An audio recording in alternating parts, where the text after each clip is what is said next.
Hi, my name is Ellie Klesert from Mercer Island, Washington. Currently, there's a nicotine epidemic within the youth population, with almost 7.7% of Washington teens using e-cigarettes, with many also using nicotine pouches. How could the committee plan to reduce teen usage of nicotine products while still allowing legal access for adult consumers? And what are the most challenging parts about drafting and implementing e-cigarette policy in comparison to tobacco or traditional cigarettes? Thank you. Well, thanks for a great question. Incredibly complex, but one of the reasons why we were sent here is to look at incredibly complex issues. So, yeah, we have a kind of a dual challenge here is how do you limit youth access while not, unduly burdening those of legal age? And it's an especially unique question in light of the age we live in, right? The age of the internet, whereas before, when, 20 plus years ago, when you were looking to regulate access to cigarette use by teens, you really had one method of distribution, and that was through your local stores. And so we spent a lot of time, and I think we still do and should, around, making sure that youth access laws are enforced through law enforcement and our other state agencies that handle those, and to make sure that stores know what their rights and responsibilities are around youth access and ensuring that they are not selling products to minors.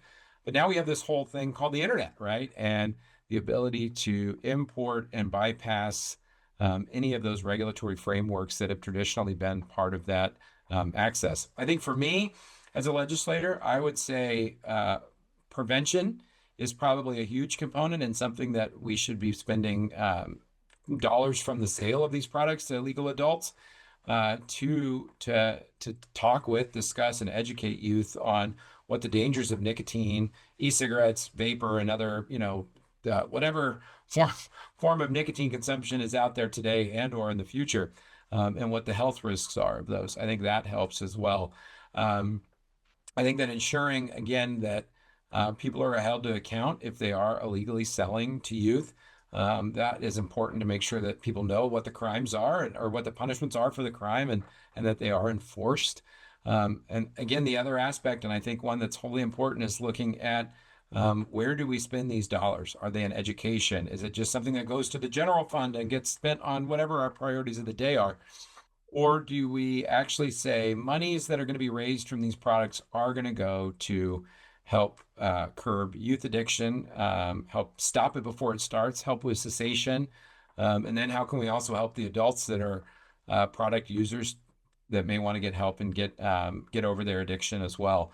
So a very complicated issue, especially when you weave in, just the modern aspects of how the world works with the internet, as well as the financial and regulatory aspects that come along with that industry. Wow, very good question. Again, not to repeat myself, our job is, one of the tenets of the Consumer Protection and Business Committee is that people under 18, their brains are not fully developed. So therefore, we don't think they have the ability to make sound decisions. So therefore, the state makes some decisions for them that we make for youth that we don't make for adults. And products that are dangerous to humans and are specifically marketed to teens. And we know that because of the fruity flavors that are like candy that are specifically marketed toward youth. That is something that our committee will definitely look at very hard, because it seems like they are focusing on youth and the fact that youth do not have the ability to make smart decisions on what's helpful for them. Now, on the same token, these products are also dangerous for adults. But in our country, we give people the freedom of choice. Fast food is not good for you. Alcohol is not good for you. But we don't ban those products. They are not unreasonably dangerous. It would be better for you not to consume too much of them. If you consume too much fast food, too much alcohol, there's going to have health problems. If you consume too much nicotine problems, you're going to have health problems.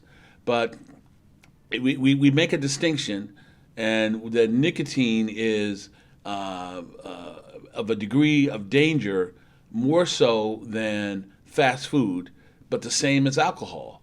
So we restrict alcohol for youth, we restrict nicotine for youth, but we don't restrict fast food. And fast food can be, in some ways, very dangerous. Obesity, high blood pressure, diabetes. So it's not without its own danger, but the degree of the nature of danger is such that we allow youth to continue to eat fast food while we regulate alcohol, nicotine, and other dangerous drugs.